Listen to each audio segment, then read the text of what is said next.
नमस्कार, आप देख रहे हो जनस्वर आपके साथ में आंचल श्रीवास्तव। आज की बड़ी खबर बिहार में एक ऐसे काले नेटवर्क पर सरकार ने सीधी कार्रवाई का ऐलान कर दिया है जिसे स्थानीय लोग गुंडा बैंक के नाम से जानते हैं। जी हाँ, वही गुंडा बैंक जो गरीबों और मजदूरों की जिंदगी को ब्याज के जाल में फंसाकर तबाह कर रहा है। और अब खुद उप मुख्यमंत्री सम्राट चौधरी ने मोर्चा संभाल लिया है। सम्राट चौधरी ने साफ शब्दों में कहा है कि राज्य में चल रहे सभी अवैध सूदखोरी नेटवर्क को खत्म कर दिया जाएगा। ये सरकार की शीर्ष प्राथमिकता है और यकीन मानिए, ये सिर्फ बयान नहीं, पूरा एक्शन प्लान है। पुलिस प्रशासन को निर्देश दिए कि ऐसे नेटवर्क चलाने वालों की पहचान करो, तुरंत कानूनी कार्रवाई करो, किसी भी स्तर पर ढिलाई बर्दाश्त नहीं की जाएगी। यानी अब हवा बदल चुकी है।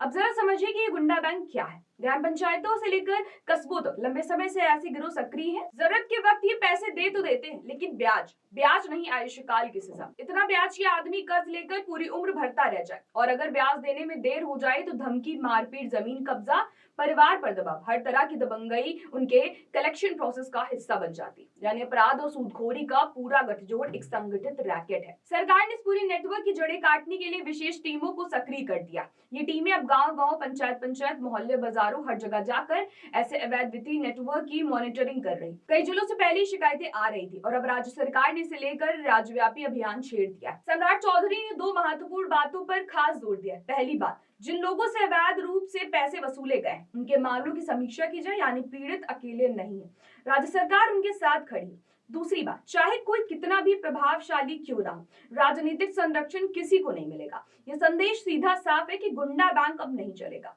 सरकार का इरादा सिर्फ कार्यवाही नहीं है, बल्कि व्यवस्था बदलने का है। लक्ष्य ये है कि गरीबों को वैध माध्यमों से सस्ता ऋण मिले, जैसे कि बैंक, सहकारी संस्थाएं, सरकारी योजनाएं, ताकि किसी भी गरीब को मजबूरी में गुंडा बैंक का दरवाजा ना खटखटाना पड़े। उप मुख्यमंत्री सम्राट चौधरी ने जनता से अपील की है कि यदि आपके इलाके में ऐसे अवैध गुंडा बैंक की गतिविधि दिखे तो तुरंत स्थानीय प्रशासन को सूचना दे, मामले को दबाए नहीं, शिकायत दर्ज करवाएं। सरकार की मंशा साफ है, बिहार में अब कोई भी गैंग लोगों की मजबूरी का फायदा उठाकर उन पर अत्याचार नहीं करेगा। तो बिहार में शुरू हो चुका है एक बड़ा सफाई अभियान, जो न सिर्फ अपराध मिटाने का है, बल्कि लोगों की जिंदगी को सूदखोरी की जंजीरों से आजाद करने का है। आने वाले दिनों में बड़ी कार्रवाई की उम्मीद है और कई बड़े खुलासे भी हो सकते हैं। तो ऐसे देश और दुनिया की बड़ी खबरों पर नजर रखने के लिए आप जुड़े रहिए जॉन एक्सप्रेस के साथ। नमस्कार।